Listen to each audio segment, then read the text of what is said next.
Welcome to the Women Talk podcast, where ordinary women share their extraordinary stories. We would love for you to share your story on our podcast. Go to www.womentalk.ca and apply to share your story. And now let's welcome your host, founder, and CEO of Women Talk, Brigitte Lessard-Deyell.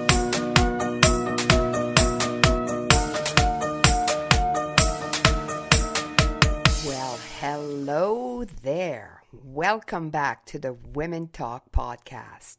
It is such a pleasure to be here with you. Now, I must tell you, Women Talk is bringing me such joy. We have a new location launching this summer, and that location is Ottawa. Now, Ottawa has a very, very special place in my heart because it was the first place I traveled to as a kid, and I've always wanted to go back. And what better reason to go back than to launch a new chapter of Women Talk. So I hope that you come and visit us, spend an evening with us this summer at any of our 12 locations. If you want to find out more about Women Talk and all of our fabulous locations across Canada, go visit our website, womentalk.ca. That's it. And then you purchase your ticket and you come and hang out with incredibly inspiring women and have a girls' night out with a nice glass of wine. That is what I'm all about. Enjoying each other's company, learning from each other, and having fun. And don't forget, this fall, we have our Women Talk Convention and Expo, September 28th to the 30th in Canmore, Canada. Now, if you have never been to Canmore, you must go there. It is beautiful. Now, today, my guest is Rev Sheryl M. Hinds. Now, Sheryl is an ordained minister, healer, psychic intuitive, tarot reader, and a medium. Now, as a spiritual alchemist, she is a catalyst for change. Rev Sheryl's personal mission is to inspire, empower, and ignite. Now, let's listen to Rev Sheryl's story. Hi, everyone. What a wonderful opportunity to be able to talk to you about self-love. And I know some of you roll your eyeballs to the back of your head because you're thinking, oh, there's that self-love thing again. Like, do we have to keep talking about this? Do we have to? Yes, we do. Yes, we do. I want to give you a different perspective on self-love. Just a little bit of a different perspective. What I will do is just share a little bit about me growing up in this large family. I was the oldest child, and so I was expected to be a good example. I was supposed to be perfect, and I was not. I was far from it. I wore hand-me-downs. I was not popular in school, so I was teased because of my last name of Hinds. I was very shy. If you can imagine me being shy, I can hardly imagine me being shy. And I used to look at the mirror when I was around the age of 10 and see myself as a way larger person than I actually was. So this was the beginning of the self-image that I had. And I ended up with an eating disorder called compulsive eating. Not a bad thing if you are thin and you can do that, that'd be great. And there's many people, it's about what we think about ourselves and how we feel about ourselves. But what's important about having grown up with all of this is how it had affected other people in my life. Because anything you take with you, you take your baggage with you into a relationship. And trust me, it impacts others greatly. It really, really does. So self-worth is so important because it comes from that deeper, truer part of yourself. It took me a long time to learn that, however. And it's so important to understand that none of us are perfect and we need to forgive ourselves every day for that. I just want to quickly talk a little bit about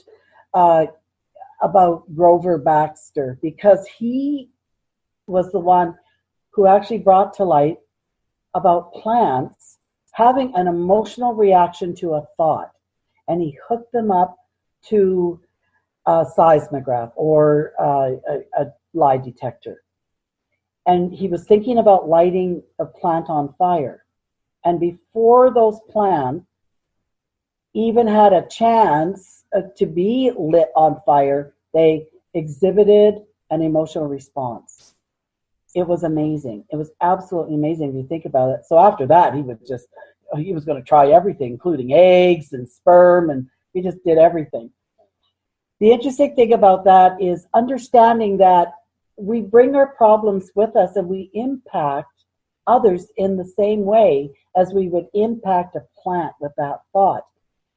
Also, to back that up, I was at Suze Casey's Flip Your Switch weekend, and I was really wondering about, when there's so many people around, I because I'm kinesthetic, I really wanted to see how that went. How do thoughts affect people? So she had me come up on stage, and using muscle testing, I extended my arm. She said, think of something that makes you happy. Think of something that will make you strong. I thought of my grandchildren, and I was tested strong. Now, remember, I had my back to the audience. And then Suze Casey, she had a thumbs up for positive thoughts and a thumbs down for negative thoughts. So what she did is she, behind my back, did a thumbs down to the audience, and they sent me all these negative thoughts. Now imagine there's about 60 plus people in this group, all sending me negative thoughts. Of course, I tested weak. It was the same. She did it again. I tested weak. So then she had me think about my grandchildren again. I tested strong when I put my arm out. And then at the very end, she said, think about the worst day that you've had, that you can think of. And I thought about that. And of course, I tested weak. And then she said, keep that in mind. And now she went behind me and into the audience. She put a thumbs down, which meant negative, except for one person. One person. They sent me a positive image. They sent me positive thoughts. And do you know that I tested strong? Here I am thinking about the worst day I had, and all that happened was one person out of 65 people to hold the light for me, to hold the love for me, to carry that. And I tested strong. Just one person. That's how important it is for us when it comes to self-love. It's not about standing in the mirror saying, I love me, I love me, I love me. It's about being responsible for your thoughts so that you can carry yourself in a way that, because we're always transmitting, so you carry yourself in a way that's kind and gentle. And if you're all those things to yourself, you're going to emit that. And so it's so important to take care of yourself, yes, with the understanding that the impact it has on others. Take care of yourself. Remember to, with self-loving thoughts towards yourself, again, not just about having that mind chatter disagreeing with you, with whatever you tell yourself, but with the knowing and the understanding that self-love is about loving others too. It's about being that spark for them. That's self-loving. When you're sending something to somebody and it comes back that they are feeling better. When you're thinking about your kids, don't think about them being negative. Don't think about that. Be the spark for them so that they can grow too. How loving is that for yourself and for them to have such a close connection between you and your kids? So you continue on with that. I think self-love is an extension of loving others. And it couldn't get better than that. Do you want more out of Women Talk? Sign up for our Women Talk membership today. Receive discounts at all of our live events, talk on more stages, receive free monthly webinars, or host a webinar yourself. Join this powerful sisterhood we call Women Talk. Visit womentalk.ca/membership to join at 70% off for a limited time only. I must tell you that I think I experience this all the time at Women Talk. I think that self-love is also loving even your bad experiences so that you turn them into strength and positive. That is self-loving. When you can take something and turn it around. That's why I love Sue Casey's words, flip the switch, because it basically is, it's turning a negative into a positive. Everything that happens to us, we can turn it from a negative into a positive. Yeah, and when we do this for ourselves, we actually help other people go there. You know, I even heard not too long ago, somebody shared with me that somebody had confided in them that they were thinking about suicide. And they came to Women Talk and heard someone share her story. Yes. And how she turned it into something positive. And it completely changed her life. And she did not commit suicide and was now working on herself. That's correct. And I really believe that when we are self-loving, we're not in this alone. We're in this together. Yeah. Self-love is about allowing others in too, and reaching out to others to find ways to be the best you that I can be, or the best you that you can be. Yep. Did you say you were the oldest or the youngest in your family? Oldest. Well, here you go, sister. So what did you like? What did being the oldest in the family teach you? What was the gift in being the oldest in your family? I would say that I got to experience everything first. The good and the bad. So my parents had to learn from me as well. And because I was such a different type of child, because being empathic they just never knew who they were going to be dealing with. And being empathic was just so interesting, especially my mom, who tried to understand me.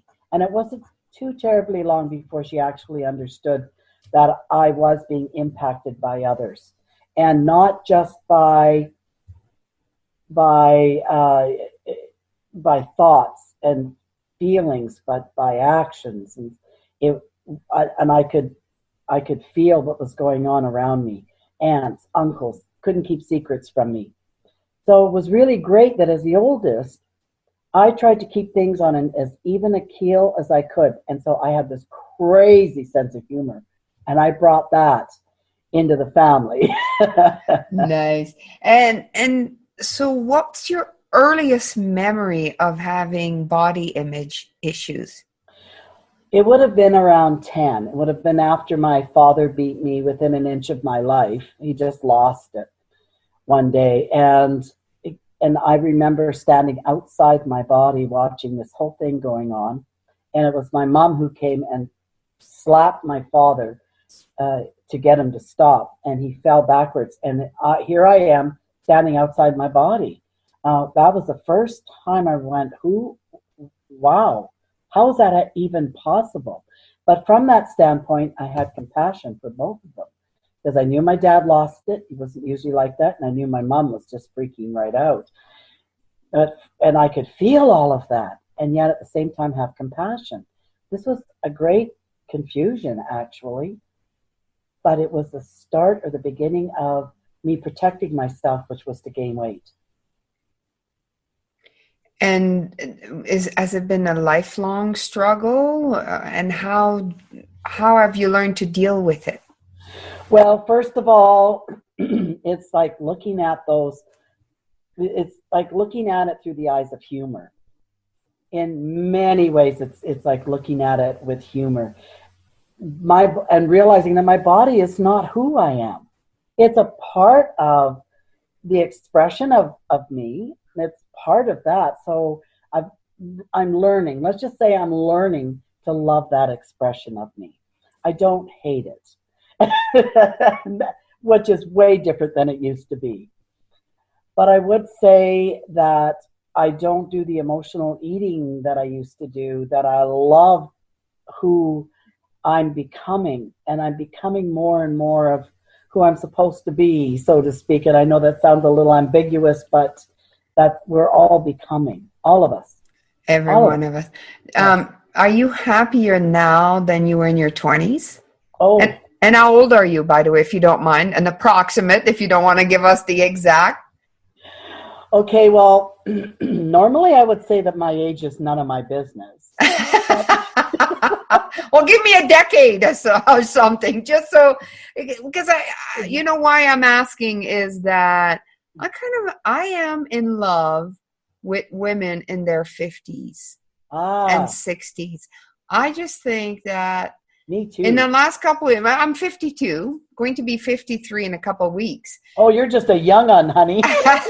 But seriously, I have fallen in love with women in their 50s. Oh. They are so passionate, beautiful, looking for more, leaving abusive husbands, leaving terrible jobs. Like it's beautiful. I'm 66, actually. I just turned 66. So I had a whole year of practicing being a senior. Imagine that. You get the discounts. I do. I was so excited. Woohoo! But do you like yourself better now than, let's say, when you were 25? Absolutely. Absolutely. I have more awareness now than when I was 25. I have more love towards myself now than when I was 25. I'm so aware. And now when things happen and it feels like it's going downhill, now I can ask the questions. I have the wisdom behind that to say, oh, I wonder what this is, or where is that going, or what is that all about?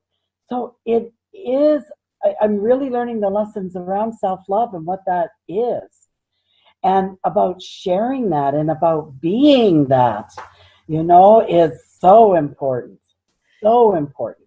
So it's what I like about you sharing your story of being an empath is that I truly believe that, the law of attraction and whatever you focus on, you get more of. What you give to other people, you receive. If you don't like what's coming to you in your life, then you need to look at what you're giving. I think it's one of the first steps. What's your thoughts on that? Well, there's that. It's kind of a double-edged sword, because first of all, you do attract what you innately feel about yourself. You do whatever vibration is going on there, it's going to attract more of that. But you also, if you are an empath that is not aware and you're absorbing other people's stuff, guess what you're attracting? You're attracting other people's stuff too. That is like that. Like attracts like on the law of attraction. So this is why you have to be so careful about who do you surround yourself with. That's one of my number one rules, by the way. And, about 4 or 5 years ago, I decided to bring more. I brought speakers into my life, and look what has happened to me. Wow, woohoo. Yeah. And I believe that 100%. Like, look at the 5 closest people to you, and that's what you're going to be soon. And that is, yes, what you're becoming, or allow it to be aware, or allow that one person to be a spark for you. If you're in a situation, somebody's in a situation where they're in an abusive relationship, be the spark for them. Don't join in. Yeah. Don't join in with their pain. You join in with their joy, and you build on that for them. It's so important. I'm so blown away by what I have learned in this last few years about how energy affects us, how we impact others. It's just blown away by it all. It really is. And as you know, at Women Talk, women come and share their stories. And, there's something absolutely magnificently empowering about a woman standing in front of 50 other women sharing a very deep personal story that was really, really hard. And now she overcame it, and how now she is so powerful because of it. Yeah. It changes so many people in the room. It does. And being, having been seeing myself as plus size most of my life, and now looking at myself as I'm not plus size, I cut the labels, get rid of the labels. This is who I am. This is an expression of who I am. And if you don't like it, then just don't look. You don't have to look at it. I am really becoming comfortable in my skin. And that is so important. And others are going to follow suit. Do you not agree? Yeah. Yeah. And again, it's about being that one spark, isn't it? It's about being a plant and somebody going to do harm to you. You don't let them do harm to you. You don't let them. They don't even come near you after a while. That's that law of attraction that we were talking about. Totally. Yeah. Now, you're a medium and you do readings for people. Yes. How did you start that? How did you realize you were? How did you start using it? And you do tarot readings. Like, how did that all develop for you? I loved dabbling when I was younger in the paranormal, let's say. I was always interested in spooky houses, and Halloween was just awesome. I loved it. I could pull all kinds of pranks, which I would absolutely love to do. And there was always something. I used to talk to people because I could feel them. I could see them when I was younger. But as you grow older, you kind of grow out of that. What was so interesting about being a medium, though, is it took me a long time before I wanted that, before I just opened myself up to it. I fought it tooth and nail. You can't fight who you are. And the other thing, too, is the first day I ever received cards, I was a counselor, I was a family counselor, and I worked at a crisis center. And I had a very difficult family coming in to see me, a mother, son, and daughter. And here they were coming in. I'm thinking, oh my God, we haven't even talked about core issues. Not even once have we got around to it. Then a friend of mine came in and said, here, I got you a gift. I thought you might like these. And they were tarot cards. Well, I put them down. It was my lunch hour. And I thought, I'm just always looking for solutions, right? And I'm reading from the book and writing things down. And then finally my family comes in. And I just knew I had to sit in front of my desk, and we had to form a square. The sun by the wall, because men like to have their back by the wall. And the girl by the door, and because women like to know if there's danger, they can get out first. And then the mother in between them. And normally what they would do is sit together, the mother and the daughter, and then they'd end up fighting with the son. So none of that was going to take place. And the mother said, come and sit here. And I went, no, she's sitting there. You're sitting there. I'm sitting across from you. I said, now we're going to do some core issues. I was amazed at what came out. I was amazed. Because as I was talking to her, she was like, oh my gosh, how did you know? Did you talk to somebody? I was like, no, just call it a hunch. This is a hunch. This is what I believe the core issues to be. After that, we dealt with core issues and moved forward. And we dealt with them faster. And that's what I loved about the tarot, is it was direct. So did you actually use the tarot cards when you were dealing with these people, or you just started listening to your messages? Both. I did start using the tarot, and I still didn't want to deal with those people. Just no, not ready for it. and it was it, but the tarot cards I was ready for, and I did use them for a while in my practice. And then after that became my practice. It was, so I left doing the counseling because it just was too constricting. And I just went and did tarot reading.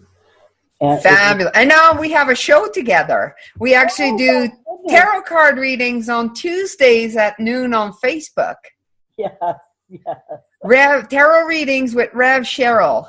Oh, that was so fun. It's so fun. We totally make it fun. And I must say, people are just blown away sometimes by some of the stuff you say. And they just cannot believe that you would know this stuff. It's been fascinating for me to watch it develop and happen. Oh, well, me and my peeps will make a believer out of you yet. I always joke with Sheryl because we do this show together, and I always tell her, well, ask your people because I don't have people. So let you go and ask your people. You got people you can ask. And we have fun teasing each other with it. So if people would like a tarot reading, or what else do you offer? Do you only do tarot readings now? Oh, heavens. I offer house blessings and clearings. I love doing those as well. And, it's like chasing the ghosts away that are not good for you. So I love doing that.